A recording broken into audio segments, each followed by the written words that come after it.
주님의 성 본체에 가까이 이르면 저만치 사랑하는 주님께서 친히 마중을 나와 계시는 모습이 보입니다. 주님을 뵙는 순간 복받치는 눈물이 앞을 가리게 됩니다. 주님의 성 본체 왼편에는 크고 아름다운 박물관이 있습니다. 이 땅에서 주님의 행적들을 그대로 보고 느낄 수 있도록 아버지 하나님께서 친히 만들어 주셨지요.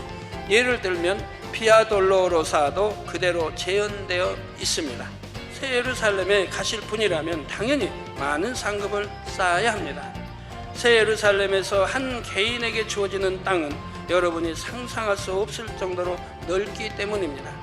이분의 집은 기도와 인내의 향으로 지어지게 되죠. 입구부터 화려한 보석으로 장식되어 있으되 특별히 큰 진주 장식이 있습니다. 하나님은 주님을 위해서 내가 사랑하고 내가 좋아하는 것도 내가 주님을 위해 하나님 나라를 위해 영광을 위해 버렸다고 한다면 그건 전부 천국에 가면 여러분 집에 다 만들어 주셨다 이 말이에요.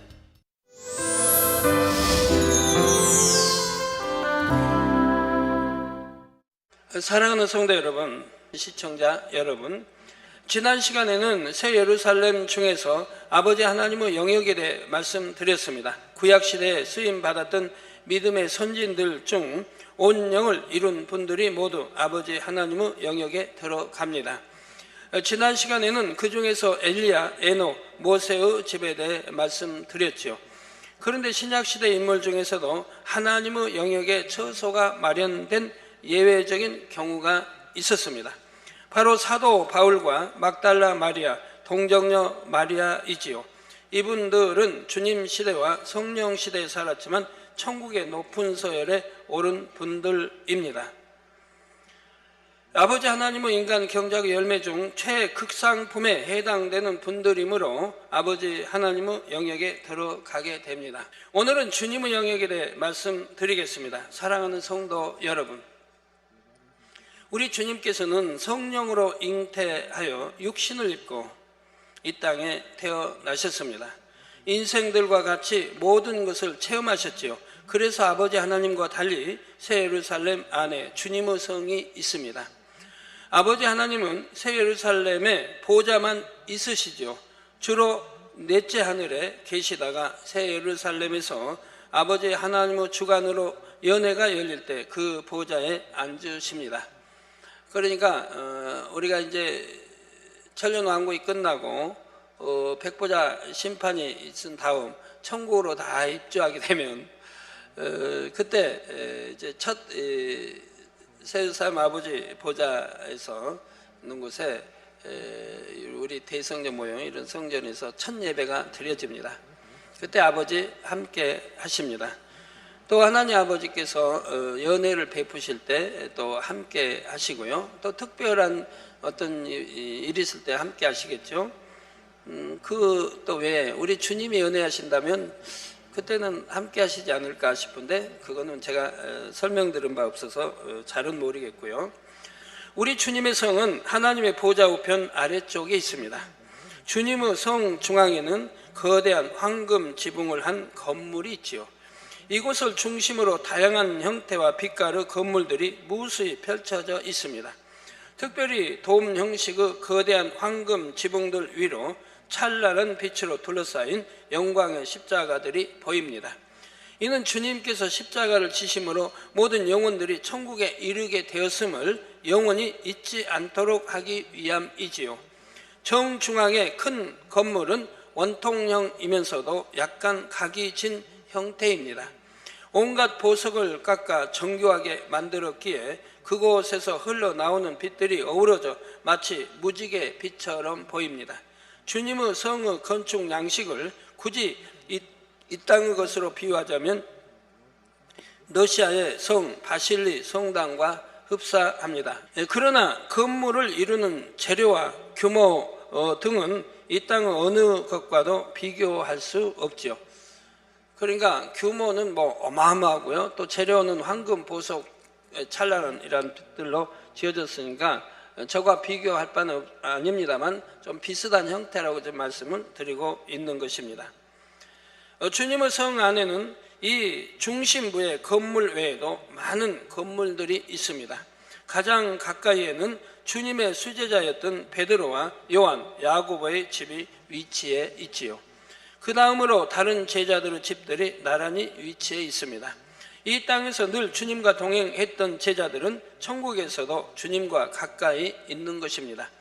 누가복음 22장 30절에 너희로 내 나라에 있어 내 상에서 먹고 마시며 또는 보좌에 앉아 이스라엘 12지파를 다스리게 하려 하노라고 약속하신 대로이지요.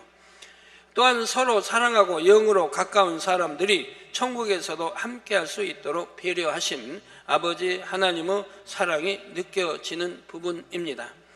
그래서 주님을 지극히 사랑했던 막달라 마리아와 동정녀 마리아의 경우는 주님의 성 안에도 처소가 있습니다. 물론 그곳은 주님께 초청을 받아왔을 때 잠시 거하는 처소입니다. 그러니까 성은 아버지 영역 안에 이 두 분은 있지만 또 우리 주님의 본체 안에도 그분들이 거할 처소가 있다는 얘기입니다. 처소니까 조그맣게 생각하시면 안 됩니다. 본래의 본처소는 하나님의 영역 안에 거대한 성과 같은 규모로 주어져 있고요. 여기서 우리가 한 가지 꼭 기억해야 할 점이 있습니다. 주님의 제자들이 천국에서도 이처럼 주님 곁에 거할 수 있게 된 것은 단지 이 땅에서 가까운 사이였기 때문만은 아닙니다. 누가복음 14장 26절에서 27절 말씀처럼 그들은 자기 부모와 처자와 형제와 자매와 및 자기 목숨까지 버릴 수 있었고 또 실제 순교당했지요. 자기 십자가를 지고 주님을 따름으로 인해 참된 제자가 되었다 했습니다. 또한 마태복음 20장 22절 23절의 말씀처럼 주님께서 십자가 고난의 잔을 마셨듯이 제자들도 주님을 위해 고난의 잔을 마셨지요. 즉 생명 다해 주님의 복음을 전했습니다. 그래서 우리 구약의 하나님의 사람들도 그랬고 또 신약의 우리 주님의 제자들과 또 사도 바울 등 하나님의 사람들은 모든 것을 버린 걸 볼 수 있습니다. 아브람도 일가 친척 본토 다 버리고 하나님이 지시할 땅으로 갔던 거와 마찬가지로 사도 바울도 모든 거 다 버리고 또 제자들도 다 버리고 이렇게 주님만 붙쫓았던 걸 봅니다. 그래서 자기 부모, 처자, 형제, 자매 및 가족, 목숨까지 다 버리는 것을 보게 됩니다. 이들이 참된 하나님의 사람들이었습니다.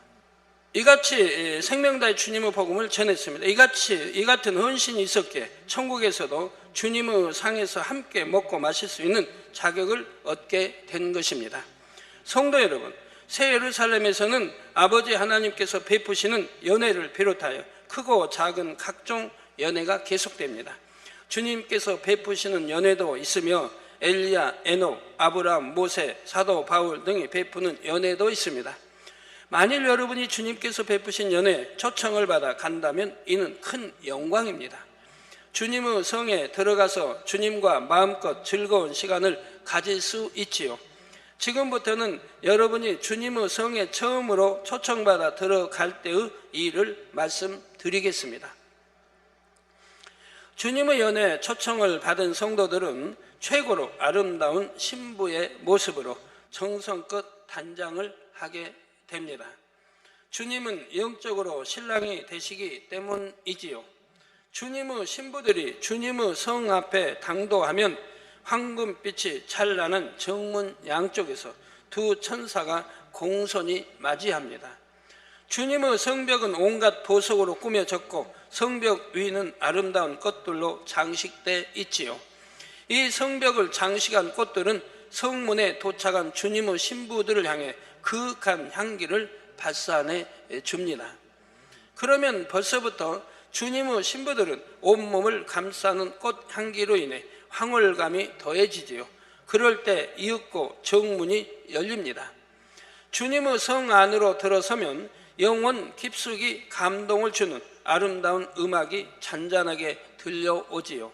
이러한 찬양 소리를 들은 성도들은 평안함과 행복함을 느끼게 됩니다. 그리고 이곳까지 인도하신 하나님의 사랑에 물밀듯 감사한 마음이 밀려오게 되지요. 멀리 보이는 주님의 성 본체까지 가는 동안 천사들의 안내를 받습니다. 온갖 아름다운 건축물들과 조화롭게 가꾸어진 정원을 지나게 됩니다. 맑은 유리 같은 정금길을 건너라면 사랑하는 주님을 만난다는 설레임으로 가슴이 벅차오르게 되지요. 주님의 성 본체에 가까이 이르면 저만치 사랑하는 주님께서 친히 마중을 나와 계시는 모습이 보입니다. 주님을 뵙는 순간 복받치는 눈물이 앞을 가리게 됩니다. 조금이라도 더 빨리 뵙고 싶은 마음에 주님께 나는 듯 달려갑니다. 주님께서는 사랑과 인자가 가득한 얼굴로 양팔을 벌리시고 초청받은 이들을 한 사람씩 힘껏 안아주시지요. 이때 주님께서는 어서 오라 나의 아름다운 신부들이여 잘 왔도다 말씀하시며 환영해 주십니다. 이처럼 따뜻한 주님의 환영을 받은 성도들은 초대해 주심에 진정 감사드리나이다 하며 주님의 품에 안겨 감동적인 고백을 드리게 되지요. 그리고 다정한 연인처럼 주님의 손을 잡고 이곳저곳을 거닐게 됩니다. 이 땅에서 나누지 못했던 사랑의 대화들을 마음껏 나누는 것입니다. 본체 오른편에는 둥그런 큰 호수가 있습니다. 바로 이 땅의 갈릴리 바다를 연상케 하는 호수이지요. 주님께서는 초청받은 성도들을 그것으로 안내하십니다. 그러니까 그 모양이 이런 것이 갈릴리를 연상하는 호수이지만 크기는 갈릴리와 비교할 수 없는 어마어마한 큰 호수인 것입니다. 이 땅에서 사역하실 때의 심정과 그 당시의 상황을 자세하게 설명해 주시지요. 주님께서 이 땅에 계실 때에 갈릴리 호수 주변에서 많은 사역을 하셨습니다. 바람과 파도를 잠잠케 하셨던 일, 바다 위를 걸으셨던 일, 베드로가 깊은 곳에 그물을 내렸던 일 등 많은 믿음의 역사가 갈릴리 호수와 호숫가에서 일어났던 것입니다. 아버지 하나님께서는 이를 기념하여 주님의 성 안에 큰 호수를 만드신 것입니다. 이 커다란 호수에는 빛을 발하는 각양각색의 물고기들이 논일고 있습니다. 그 중에는 동일한 빛깔과 모양을 한 153마리의 물고기도 있지요. 바로 요한복음 21장의 사건을 기념하는 것입니다. 베드로를 비롯하여 7명의 제자들이 갈릴리 바다에서 고기잡이를 했지요. 지난 3년 동안 항상 예수님과 동행했는데 이제 예수님이 안 계시니 생계를 위해 다시 어부일을 한 것입니다. 그런데 밤새 고기잡이를 하고 날이 새도록 아무것도 잡지를 못했지요. 이런 그들에게 부활의 주님께서 나타나셨습니다. 그리고 그물을 배 오른편에 던지어라 그리하면 얻으리라 말씀하셨습니다. 그들은 밤새 고기도 못 잡고 허탈하고 얼마나 지쳐 있겠습니까? 그러나 그대로 순종했지요. 예전과 달리 자기가 많이 사라진 모습이지요. 성도님들도 자기를 벗음으로 소자의 말에도 귀를 기울일 수 있는 겸손한 마음을 갖게 되시기를 바랍니다. 베드로와 제자들이 말씀에 순종했을 때 그물을 들 수 없을 정도로 많은 고기가 잡혔습니다.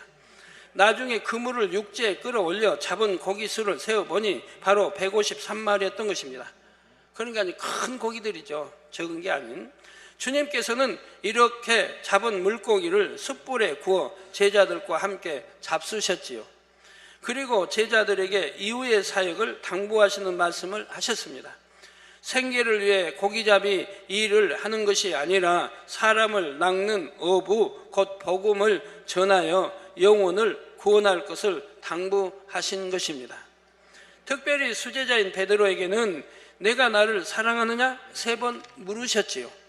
그리고 영혼들을 어떻게 돌봐야 할지를 비유적으로 말씀해 주셨습니다.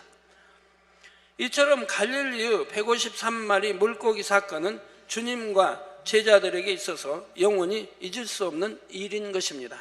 아버지 하나님께서는 이를 영원히 기리시기 위해 주님의 성 안에 있는 큰 호수에 153마리 물고기를 넣어주셨죠. 이게 153마리만 있다는 건 아닙니다. 다른 물고기 또 종류도 많이 있는 것이고요. 이 물고기들은 주님과 초청받은 성도들이 다가오면 공중으로 튀어올라 재롱을 부리기도 합니다.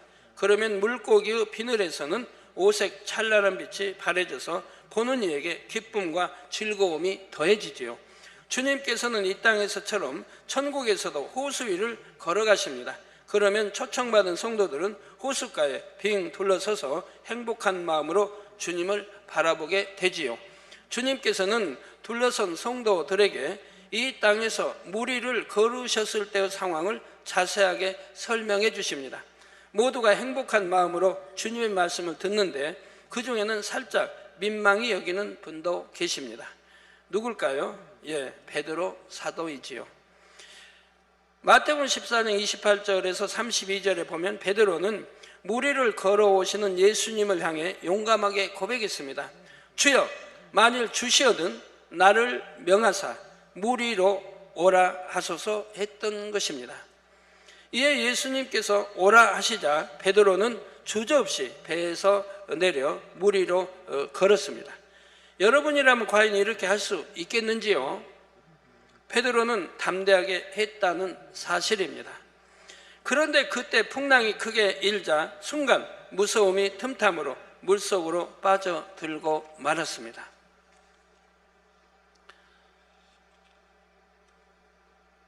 베드로는 어려서부터 어부 출신을 자랐지만은 이 풍랑 앞에는 할 수 없죠. 풍랑에 빠지면 큰 이런 파도 아무리 수영 잘해도 견딜 수 없는 것입니다. 빠져 죽을 수밖에 없는 거예요. 아무리 수영을 잘한다 해도. 또 갈릴리 바다에 풍랑이 일으면 굉장히 거세요. 풍랑이. 즉시 예수님께서 붙잡아 건져주셨지만 믿음이 적은 자여 왜 의심하였느냐는 말씀을 듣게 되었지요. 그래도 다른 제자들보다는 믿음이 큰데도 이런 지적을 받습니다. 믿음이 적은 자여 왜 의심하였느냐. 빠져 죽을까 걱정하지 않고 우리 주님도 걸으시는데 우리 주님만 참 100% 믿어 드렸다고 하면은 풍랑을 봐도 아무리 그것은 풍랑과 바람을 봐도 의심하지 않고 걸었을 텐데 말입니다. 바로 이처럼 그때의 상황을 주님께서 자세히 말씀해 주시면 베드로는 그때의 일이 조금 민망하게 느껴지는 것입니다. 그러나 천국에서 민망함은 이 땅에서의 민망함과는 다릅니다. 천국은 악이 전혀 없고 선만 가득하기에 민망하다는 같은 표현을 해도 마음의 아픔을 느끼는 것이 아니지요.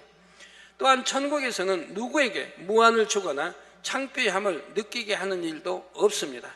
이 땅에서 조금 부족했을 당시의 일을 듣고 본다 해도 모두가 다 선으로 생각하고 이해합니다. 그렇게 믿음이 어렸던 자신을 새 예루살렘까지 인도하신 아버지 하나님께 오직 감사만 나올 뿐이지요. 주님의 성 본체 왼편에는 크고 아름다운 박물관이 있습니다. 이 땅에서 주님의 행적들을 그대로 보고 느낄 수 있도록 아버지 하나님께서 친히 만들어 주셨지요. 예를 들면 비아 돌로로사도 그대로 재현되어 있습니다. 비아 돌로로사란 예수님께 십자가를 지시고 골고다를 향해 걸으셨던 고난의 길이지요. 성지순례를 가면 이 비아 돌로로사를 대부분 들리게 됩니다. 아마 대부분이 아니라 다 들릴 것입니다.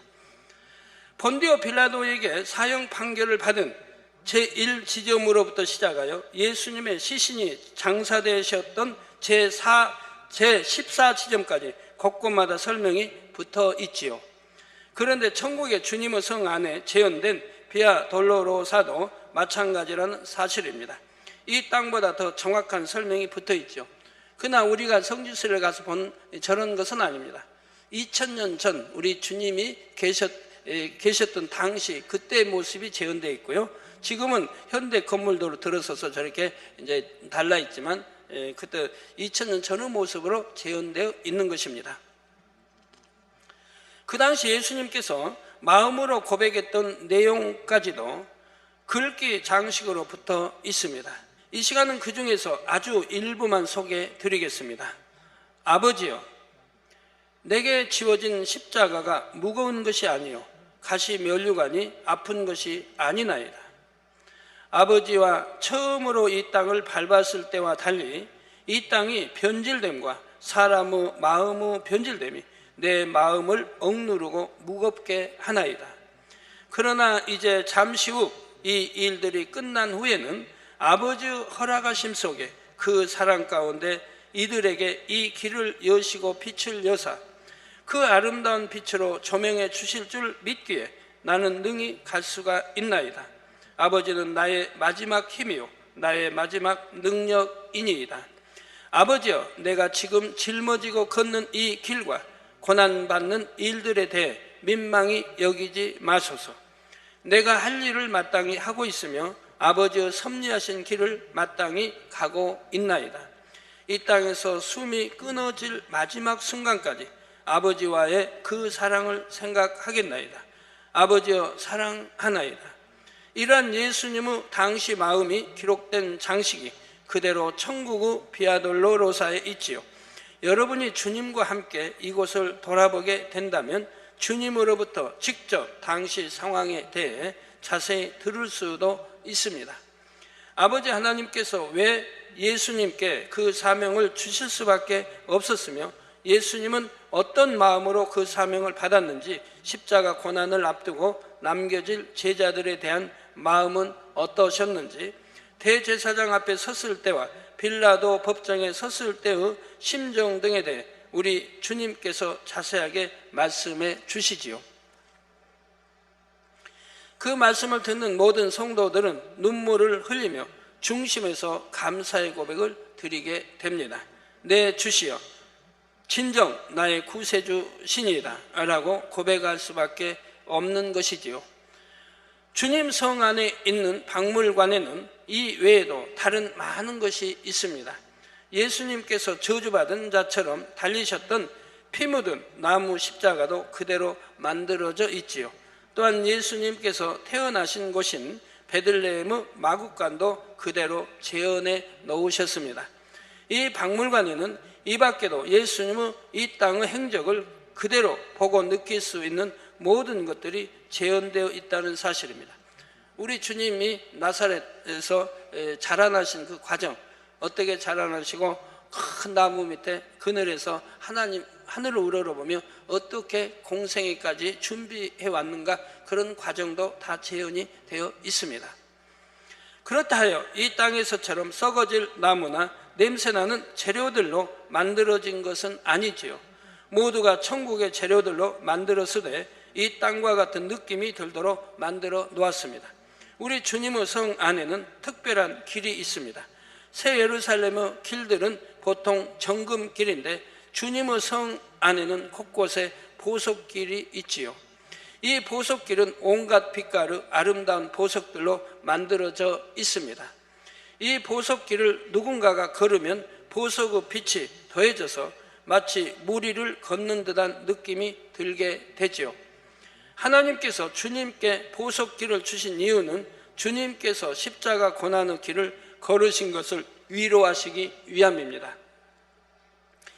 아버지 하나님께서는 이처럼 주님의 모든 행함을 기억하시고 낱낱이 상으로 갚아주셨다는 사실입니다. 그 하나하나가 아버지를 사랑함으로 행한 일들이기 때문입니다. 따라서 주님의 성을 한번 방문한 성도들은 아버지와 주님의 사랑에 깊이 감동하게 되어 더욱 감사와 영광을 돌리게 되지요. 성령님의 영역에 대해 말씀드리겠습니다. 성령 시대는 오순절 성령 강림의 때로부터 시작하여 주님의 공중 재림 시점까지이지요. 이 기간 동안에 복음을 듣고 성령을 받아 온 영으로 나온 모든 영혼들이 성령님의 영역에 들어가게 됩니다. 여러분 중에서도 온 영으로 이룬 분들이 바로 여기에 들어가게 되지요. 우리가 돌아갈 진정한 본향이 바로 이 시간 소개할 성령의 영역인 것입니다. 연어는 강에서 태어나 일생의 대부분을 바다에서 살다가 반드시 태어난 곳으로 다시 돌아간다 하지요. 드넓은 바다를 헤매고 다니다가도 본향으로 돌아갈 때가 되면 강을 향해 갑니다. 강물을 역류하여 오르는 것이 힘들지만 가다가 죽을지언정 끝까지 포기하지 않습니다. 자기가 태어난 곳에 다시 돌아와서 또 알을 낳고 그리고 거기서 죽어지는 것을 보게 됩니다. 미모린 연어도 이런데 하나님의 자녀된 우리는 어찌해야 되겠습니까? 우리 새도 그렇고 곤충도 그렇고요, 짐승도 그렇고 그들이 살 수 있는 그러한 또 길들을 하나님은 다 주셨습니다. 연어가 어떻게 그 드넓은 바다에서 살다가 뭐 지도가 있는 것도 아니고 나침반이 있는 것도 아닌데 자기가 태어난 곳으로 돌아올 수 있겠습니까? 하나님이 그렇게 본성 속에 주시지 않았다고 하면 그들은 그들 나름대로 사람이 이해할 수 없는, 사람도 갖지 못하는 그런 지혜들이 또 있는 것도 볼 수 있습니다. 히브리서 6장 19절에 우리가 이 소망이 있는 것은 영혼의 닷 같아서 튼튼하고 견고하여 휘장 안에 들어가나니 했습니다. 이 시간 말씀을 통해 소망의 줄을 굳게 잡아 여러분의 영혼의 닻을 새 예루살렘에 견고히 내리시기를 바랍니다. 그래서 새 예루살렘 성령님의 영역에까지 이르는 성도님들이 되시기를 주님의 이름으로 축원합니다. 사랑하는 성도 여러분, 성령님의 영역은 하나님의 보좌 좌편 아래쪽에 위치해 있습니다. 중심부에는 반구형 지붕을 가진 크고 작은 건물들이 조화롭게 자리하고 있는데 그곳이 성령님의 성이지요. 성령님의 성을 전체적으로 보면 마치 어머니의 품처럼 부드럽고 따뜻한 느낌이 듭니다. 성 중앙에는 지붕이 홍보석으로 덮인 웅장한 건물이 있지요. 바로 성령님의 성 본체입니다. 하나님의 보좌로부터 시작된 생명수 강이 이 성령님의 성 본체를 거쳐 성령님의 영의 영역 곳곳으로 흘러가죠. 어떤 분들은 성령도 뭐 실체가 있느냐 그런 말을 하는 사람들도 있지요. 그러나 성부, 성자, 성령 삼일째 하나님 했으면 왜 실체가 없습니까? 성경에도 창세기에도 아담과 하와를 지으실 때 우리의 형상을 따라 라고 복수를 쓰고 있습니다. 우리의 형상을 따라. 성령의 형체가 없으면 왜 우리의 형상이라고 합니까? 또 하나님의 신들이 왜 수면 운행합니까? 왜 복수를 씁니까? 그냥 우리 주님만 단순히 성자, 우리 예수님만 계시다고 하면 너와 나 이렇게 쓰지 왜 그리 복수를 써야 됩니까? 주님의 영역도 마찬가지입니다. 하나님의 보좌로부터 시작된 생명수강이 주님의 성 본체를 거쳐 주님의 영역 곳곳으로 흘러갑니다. 돌고 돌아 결국은 다시 하나님의 보좌로 들어가지요. 새 예루살렘에서 한 개인에게 주어지는 땅은 매우 넓고 건물들도 매우 웅장합니다. 예를 들어 서울시만큼 넓은 땅이 한 개인의 영역으로 주어질 수도 있고 그 이상의 땅이 주어지는 경우도 있습니다. 그렇다면 그 안에 갖춰지는 건물들과 정원들, 시설 등은 어떻겠는지요? 그런데 그 어떤 개인의 성들보다 훨씬 넓고 웅장한 성들이 있습니다. 바로 주님의 성과 성령의 성인데 하나의 성이라기보다는 거대한 도시라고 표현하는 것이 어울릴 정도이지요.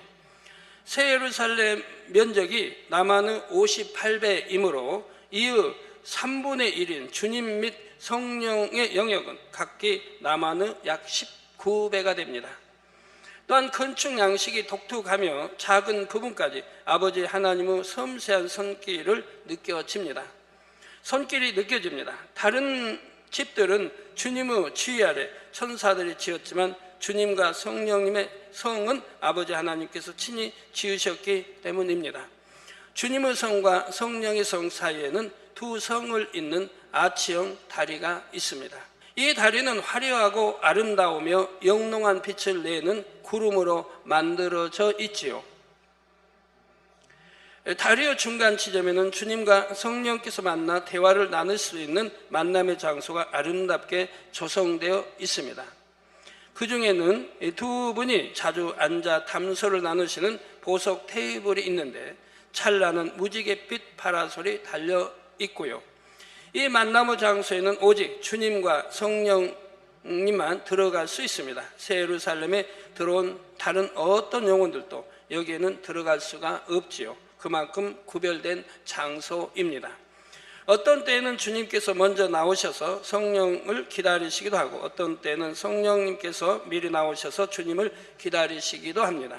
두 분은 이곳에서 마치 둘도 없는 형제처럼 담소를 나누시곤 하시죠. 당연히 또 하나이시니까요. 그 구름다리 아래로는 수정같이 맑고 아름다운 생명수강이 흐릅니다. 탁 트인 멋진 전경을 바라보시며 이 땅에서 사역하실 때의 일들을 마음껏 대화 나누시는 것입니다. 성도 여러분, 성령님의 성 주변에는 성령 시대 온영으로 나온 분들의 집들이 형형색색 아름답게 자리 잡게 됩니다. 이미 완성된 집들이 있는가 하면 마무리 단계에 있는 집도 있지요. 또 한창 지어지고 있는 집들도 있습니다. 수많은 천사들이 집 건물 곳곳에 아름다운 보석으로 장식을 하고 있죠. 총 감독은 우리 주님이라 했죠. 그 천사장과 천사들이 그 이제 지시에 따라 짓고 있는 것입니다. 또 어떤 집은 집 주인이 이 땅에서 더 많은 영혼을 구원함에 따라 집터가 확장되기도 합니다. 그러면 천사들은 집터가 늘어난 곳에 또 새로운 건물을 짓게 되지요. 온영으로 들어간 사람은 먹으나 마시나 무엇을 하든지 다 하나님의 영광을 위하여 합니다. 그래서 온영으로 들어간 순간부터는 모든 행함이 하늘의 상급으로 쌓이게 되지요. 그래서 여러분들이 빨리 영으로 온영으로 들어야 할 것도 영으로 온영으로 들어왔을 때의 같은 시간 장소에서 하나님의 일을 했다 할지라도 상급의 차이가 엄청 다른 것입니다.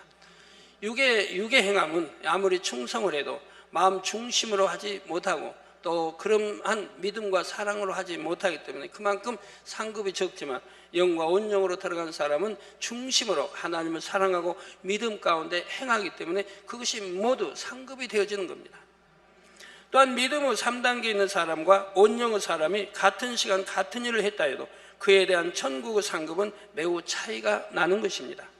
왜 그럴까요? 믿음의 3단계 있는 사람은 아직 마음에 유구 요소들이 남아있지요. 그래서 하나님의 일을 할 때 기쁘고 감사한 마음으로 할 때도 있지만 그렇지 않을 때도 있습니다. 예를 들어 어떤 봉사를 할 때 처음엔 감사함으로 시작했습니다. 그런데 그 일이 점점 힘들어지거나 함께하는 사람들이 열심히 하지 않으면 마음이 불편해지는 것입니다. 누가 알아주지도 않는데 내가 왜 이런 힘든 일을 해야 하나 하는 육신의 생각이 동원되기도 합니다. 또 함께하는 사람들과 생각이 맞지 않으면 그 일이 하기 싫어져서 나중엔 억지로 하는 경우도 있습니다. 불평하는 말, 판단하는 말을 내기도 하고요. 더군다나 하나님의 나라를 위해 일한다면 어떤 불평이나 판단이 있어서도 아니 되고 기쁨과 감사와 즐거움과 행복한 마음으로 해야 되는 것입니다. 유구 마음이 있으면 이처럼 기쁘고 감사하게 시작했던 처음 마음이 변하더라는 것입니다. 아버지 하나님께서 우리로부터 받으시는 것은 일 자체가 아니라 우리의 마음의 향이지요.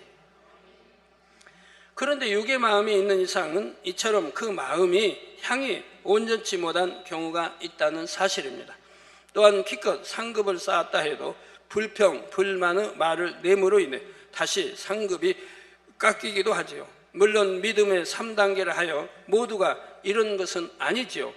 믿음의 3단계, 2단계, 1단계를 해도 성령의 충만함을 입으면 그 순간에는 온전한 마음의 향으로 충성합니다. 이 순간에도 믿음의 3, 4단계, 5단계도 되어질 수 있죠. 그러나 그것은 일시적인 현상인 것입니다. 누가 뭐라 해도 기쁘고 감사한 마음이며 아버지 하나님을 사랑하는 정성된 마음으로 사명을 잘 감당하는 것이죠. 이렇게 일하는 것은 하늘의 온전한 상급으로 쌓이게 됩니다. 그런데 영으로 들어가기 전에는 이러한 성령의 충만함이 계속 유지되기 어렵다는 사실입니다. 충만했다가 또 안 했다가 열심히 했다가 안 했다가 하지요. 마음에 육이 있는 만큼 변개하는 것입니다. 여러분들 변개하는 마음 뭐 없으신 분도 있지만 대부분 또 있지 않습니까? 변개하는 마음이 없다면 얼마나 행복할까요? 마음에서 육을 벗고 영의 마음이 되는 만큼 이런 변개함도 사라지게 됩니다. 영의 사람들은 변개함이 없어집니다. 그래서 영으로 온전히 들어가면 항상 기쁨과 감사함으로 충성하고 봉사하니 얼마나 많은 상급이 쌓이겠는지요. 마음을 영으로 일군 믿음의 4단계에서는 하나님을 지극히 사랑한다 했습니다. 여러분 변개한 마음 다 뽑아내버리세요. 부부간에도 마찬가지. 그래서 아버지 하나님께서는 영의 사람이 심고 행한 것에는 30배, 60배로 갚아주십니다. 하늘의 상급도 마찬가지죠. 나아가 믿음의 5단계 온영의 사람은 무엇이든 하나님을 기쁘시게 하지요. 이에 대해 아버지 하나님께서는 최소 60배, 나아가 100배 그 이상까지도 갚아주시게 됩니다. 그래서 저는 그처럼 성도님들 빨리 영으로 들어오세요, 온영으로 들어오세요라고 말씀드리는 것입니다. 또 영으로 온영으로 들어오면 천사의 도움을 얼마나 많이 받는지요. 저는 천사의 도움을 너무 많이 받습니다. 제 주위의 일꾼들은 제가 천사의 도움 받는 걸 알아요. 천사가 도와주는 것은 확연하게 드러나니까요. 꼭 개인적으로 많이 천사의 도움을 받습니다. 자, 이왕이 수고하고 충성하는데 30배, 60배, 100배의 축복과 상급으로 받는 것이 얼마나 더 좋습니까? 또 새 예루살렘에 가실 분이라면 당연히 많은 상급을 쌓아야 합니다. 새 예루살렘에서 한 개인에게 주어지는 땅은 여러분이 상상할 수 없을 정도로 넓기 때문입니다. 그 넓은 땅에 다양한 건물들도 짓고 그 건물들마다 보석들로 다 장식하려면 열심히 상급을 쌓아야 하지요. 이런 영적인 공식을 잘 터득하셔서 분야에 열심히 충성하시되 신속히 영으로 온 영으로 들어오시는 모든 성도님들이 되시기를 바랍니다. 성도 여러분, 아버지 하나님께서는 본교회 몇몇 성도의 천국집에 대해 알려주신 적이 있습니다.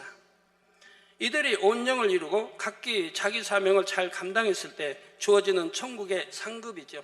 먼저 하나님의 나라와 의를 위해 불철주야 불같은 기도를 올림으로써 교회에 큰 힘이 되는 한 분의 집입니다. 이분의 집은 기도와 인내의 향으로 지어지게 되죠. 입구부터 화려한 보석으로 장식되어 있으되 특별히 큰 진주 장식이 있습니다. 이분에게는 자신의 전부로 여겼던 것을 포기하기까지 마음 아픈 시간들도 있었지요. 그러나 아버지여, 나의 가장 사랑하는 것을 아버지께 드리기까지 아버지를 사랑하나이다. 그러니 아버지여, 나를 사랑하는 아버지의 증거를 내게도 보여주소서 기도했습니다. 그 마음에 아버지의 사랑이 채워지기까지 많은 눈물로 기도하며 인내의 세월을 보낸 것입니다. 철저히 소외된 채 외롭게 보낸 세월도 많이 있겠고요. 이처럼 이분이 많은 고뇌의 세월을 인내하며 변함없이 달려온 것을 아버지 하나님께서는 다 기억해 주시지요. 그래서 이분은 성품대로 취향대로 천국집 곳곳을 꾸며 주심으로 영원토록 위로와 행복을 주시는 것입니다. 이분은 아기자기한 성품에 맞게 집안 곳곳이 아기자기하게 꾸며져 있지요. 예를 들어 정원도 아늑한 분위기이며 곳곳에 행복을 느끼게 하는 예쁜 장식들이 있습니다. 형형색색의 아름다운 꽃들이 정원 곳곳을 장식하고 있고요. 저 지금 이 세상에도 그래요. 얼마나 꽃을 사랑하는지 형형색색 방에도 그렇고 정원에도 그렇게 꾸며요. 본인을 위해 꾸미는 건 아닙니다. 우리 성도들을 위해 꾸미는 거죠. 정원 한쪽에는 티 테이블이 놓여 있습니다. 사랑하는 사람들과 함께 차를 마실 수 있도록 배려된 공간이죠. 티 테이블이라는 거 우리가 생각하는 이런 적게 생각하면 안 되고 얼마나 화려하게 꾸며져 있겠어요. 한 명이 와도 10명이 와도 100명이 와도 즐겁게 할 수 있는 그런 공간으로 꾸며져 있는 것이고요. 이 땅에서 늘 함께하고 싶었지만 하나님은 일을 하느라 함께하지 못했던 사랑하는 사람들을 초대할 수 있는 것입니다. 정원 한쪽에 작은 공간까지도 이처럼 아버지 하나님은 섬세한 배려와 사랑이 깃들어 있지요. 하물며 본체 건물은 어떻겠는지요. 이분이 자신의 사명을 온전히 감당할 때 아버지께서 주시려고 예비하신 천국의 상급은 말로 다 표현할 수 없을 정도이지요. 성도님들도 마찬가지입니다. 여러분이 이 땅에서 행한 대로 여러분의 성품과 특성에 맞게 천국 집을 꾸며 주심을 믿으시기 바랍니다. 또 다른 한 분의 집을 말씀드리겠습니다. 이분은 이 땅에서 문서 선교를 통해 하나님의 나라를 이루는 데 크게 기여했지요. 이분의 집 본체에는 많은 방들이 있는데 그 중에서 한 방에 대해 알려주셨습니다. 이 방은 황금 책상과 금장의 아름다운 의자와 금 촛대가 놓여 있는 서재이지요. 수많은 책들이 꽂힌 책장도 있습니다. 이는 이분의 문서 선교로 하나님께 영광 돌린 것에 대한 상급입니다. 아버지 하나님께서는 이분이 책을 좋아했던 것을 기억하시고 마음에 딱 맞는 서재를 꾸며 주시는 것입니다. 이제 마지막으로 주의 종인 한 아들이 순교의 사명을 잘 감당했을 때 아버지께서 주시는 상급을 말씀드리겠습니다. 이 종이 순교의 사명을 완수하고 자신의 천국집을 보게 되면 말문이 막히고 하염없이 눈물만 흘리게 됩니다. 문을 들어서면서 자신의 집을 둘러보면 아버지께서 마련해 주신 것들에 너무 놀라 정신이 현황할 정도가 되지요. 먼저는 집 전체의 지경이 넓음에 놀라고, 다음으로 아름다운 꽃과 나무로 잘 단장한 정원을 보고 놀라는 것입니다. 집의 대문으로부터 정원을 가로질러 본체까지 정금길이 놓여 있지요. 이 정금길을 따라 걸어가면 길가의 꽃들이 향을 바라며 주인의 공로를 찬양해 줍니다. 이 종이 순교하기까지 이 땅에서 받은 고난을 위로하는 것입니다. 그러면 이 종의 마음속에서는 주님과 목자에 대한 사랑이 진한 향으로 바래져 나오게 되지요. 정녕 내 목자가 나를 그토록 사랑하여 고귀한 사명을 내게 맡기셨구나. 이 같은 아버지의 사랑 안에 거하게 하시려고 그러셨구나 하고 중심에서 감사의 고백이 나오는 것입니다. 본체 건물의 현관으로 들어서면 벽면이 여러 가지 보석들로 장식되어 있는 것을 볼 수가 있습니다. 그 중에서도 특히 핏빛 같은 홍보석과 짙푸른 남보석의 광채가 두드러집니다. 홍보석이 있는 것은 이 종이 주를 향한 열정적인 사랑으로 생명을 바치기까지 열심을 냈던 것을 나타내지요. 남보석이 있는 것은 죽음의 위험 앞에서도 신앙의 절개를 지킨 곧은 마음을 가졌음을 기리기 위함입니다. 본체 건물의 외벽에는 이 종이 이 땅에서 연단을 이겨낸 모습들, 특히 순교할 때 영광 돌린 내용이 새겨져 있습니다. 모년, 모월, 모일 어떠한 연유로 순교하여 아버지의 뜻을 이루었다는 글귀도 새겨져 있지요. 집안에는 이 종이 평소에 마음에 원했던 모든 것들이 갖춰져 있습니다. 거실 안쪽 벽면에는 여러 가지 장면의 대형 벽화들이 있지요. 이 아들이 주님을 만난 후 어떻게 변화됐는지가 그림으로 설명되어 있는 것입니다. 얼마나 주님을 사랑했는지, 시시때때로 어떻게 영적으로 깨우쳐갔는지, 몇 월, 며칠, 어느 때, 어떠한 마음으로 무슨 일을 했는지 등 영으로 원령으로 변화되어 나온 과정이 대형 벽화들로 표현되어 있습니다. 또 아버지 하나님께서는 이 아들에게도 특별한 선물을 예비해 주셨죠. 바로 정원 한편에 여러 운동 기구들을 설치해 주신 것입니다. 천국에서는 운동으로 몸을 단련할 필요가 없는데 왜 이런 것이 여기 있을까요? 그것은 아버지께서 이 아들이 이 땅에서 운동을 좋아했던 것을 아시기 때문입니다. 그러나 주의 종의 길을 가면서는 좋아하던 운동도 절제하고 취하지 않았지요. 주님을 사랑하기에 취할 수 있는 것도 절제했던 것과 그 시간에 더 주의 일에 충성했던 모든 행함을 이처럼 갚아주시는 것입니다. 여러분, 그래서 이 땅의 것 사랑하고요, 이 세상 것 사랑하고 놓지 않았다고 한다면 천국에서는 상급이 되지 않습니다. 왜? 너 이 땅에서 다 취했지 않느냐? 우리 주님 예수님 말씀했잖아요. 이 땅에 다 누렸다 이 말입니다. 그러니까 천국에서는 주어지지 않는다 이 말이에요. 그런데 하나님은 주님을 위해서 내가 사랑하고 내가 좋아하는 것도 내가 주님을 위해, 하나님 나라를 위해, 영광을 위해 버렸다고 한다면 그건 전부 천국에 가면 여러분 집에 다 만들어 주셨다 이 말이에요. 하나의 기념품과 같은 개념으로 만들어 주시는 것이죠. 우리 이제 모든 절제에서 한 운동 이 기구들 말입니다. 이 아들은 이것을 볼 때 다시 한번 아버지의 사랑에 마음이 녹아지고 감사하게 됩니다. 작은 소망, 작은 기쁨 하나도 놓치지 않고 갚아주신 아버지의 섬세한 사랑을 찬양하게 되죠. 이 운동기구들이 기념품의 개념이라 해서 단지 눈으로 보기만 하는 것은 아닙니다. 실제로 사용할 수가 있지요. 천국의 운동기구들은 신기한 재료로 만들어졌습니다. 아령 하나만 예로 들면 아버지께서 주신 특별한 재료로 만들어져 그 자체가 하나의 빛난 보석 같습니다. 또 신기한 것은 집어든 사람의 마음에 맞게 그 무게가 자동으로 조절된다는 사실입니다.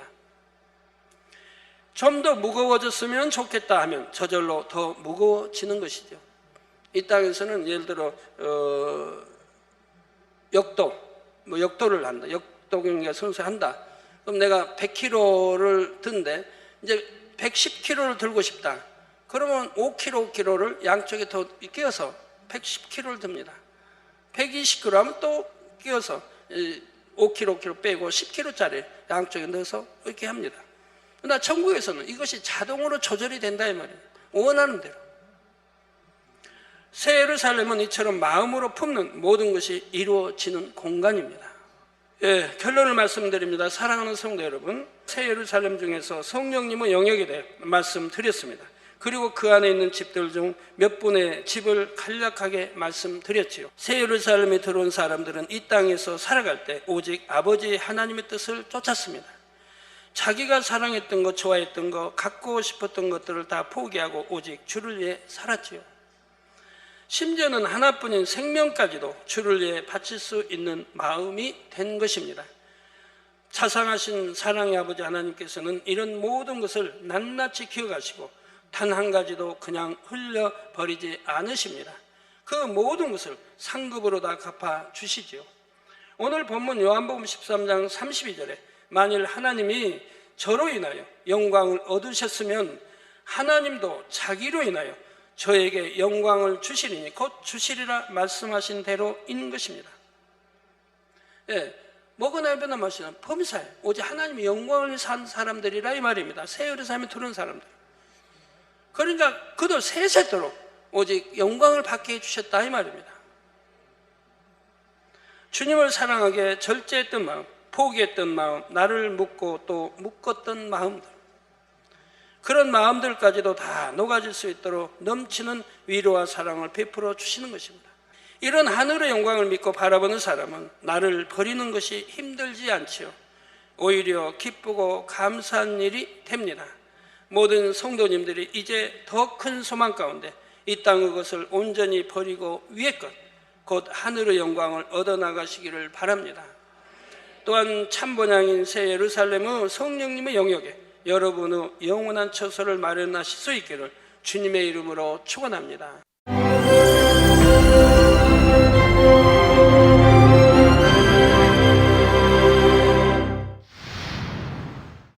할렐루야. 전능하신 사랑의 아버지 하나님, 이 시간 기도받는 모든 성도님들 위해 안수하여 주옵소서.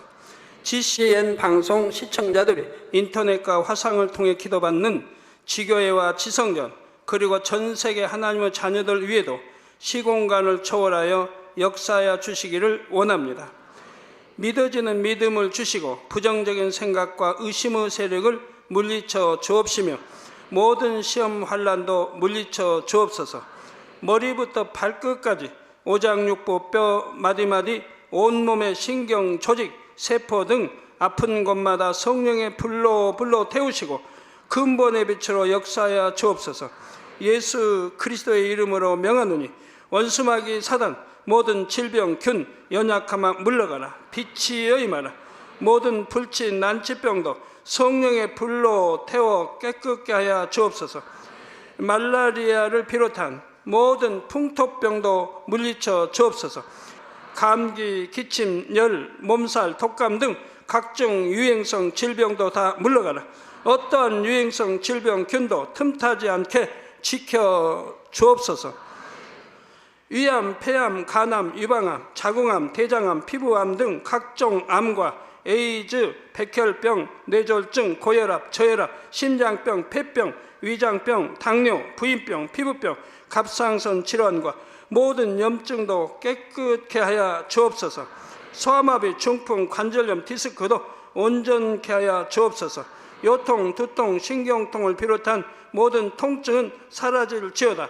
간질, 자폐증, 우울증, 조울증, 노이로제 등 모든 정신질환도 물러가라. 모든 마비된 것도 풀어지고 일어나 걷고 뛸지어다. 눈도 잘 보이게 하옵시고 귀도 잘 들리게 하여 주옵소서. 소경은 눈을 뜨고 기머거리는 들으며 벙어리는 말할지어다. 각종 사고, 후유증도 깨끗게 하시고 부러진 뼈도 붙여 주옵소서. 화상 입은 것도 온전케 하옵시고 화기암 물러가라. 열도 물러가라. 아버지 흉터 나지 않게 역사해 주시기 원합니다. 마약을 비롯하여 각종 약물과 독극물 중독도 깨끗함을 입을지어다. 죽은 신경과 세포가 살아나며 죽은 자도 살아나게 하여 주옵소서. 잉태의 축복도 주시기를 원합니다. 잉태의 축복을 받으라. 예수 그리스도의 이름으로 명하노니 원수마귀 사단아, 하늘 공중 곳에 잡은 악의 영들아 물러가라. 그의 사자들도 물러갈지니라. 이 땅의 악한 영, 더러운 영, 거짓되고 간사한 영, 의간질하고 미혹하는 모든 어둠들은 물러가라. 모든 흉악의 결박을 풀고 어둠아 물러가라. 빛이여 임하라. 아버지 하나님, 부르짖어 기도할 수 있는 능력을 주시고 죄를 버리고 성결될 수 있는 능력을 주옵소서. 영원히 잘됨같이 범사에 잘되게 하시고 가정의 복음화도 이루어 주시기를 원합니다.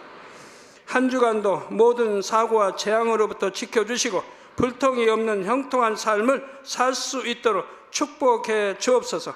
성령의 불담으로 천군 천사와 주님의 불꽃 같은 눈동자로 모든 하나님의 자녀들과 가정, 일도, 사업들을 지켜주시기를 원합니다. 학생들에게 지혜와 명철을 더하시고 공부할 수 있는 뜨거운 마음과 열정도 더하여 주옵소서. 마음과 생각을 세상에 빼앗기지 않도록 지키시고 하나님을 뜨겁게 사랑하는 학생들로 축복하여 주옵소서. 하나님의 자녀들이 먹으나 마시나 입으나 무엇을 하든지 하나님 앞에 영광 돌리는 삶이 되게 축복하여 주시기를 원합니다. 나는 하나님을 만났노라, 체험했노라, 응답 받았노라, 축복 받았노라 간증하는 입술이 되게 역사하여 주옵소서. 아버지 하나님 감사합니다. 홀로 영광 받으옵소서. 우리 주 예수 그리스도의 이름으로 기도하옵나이다. 아멘.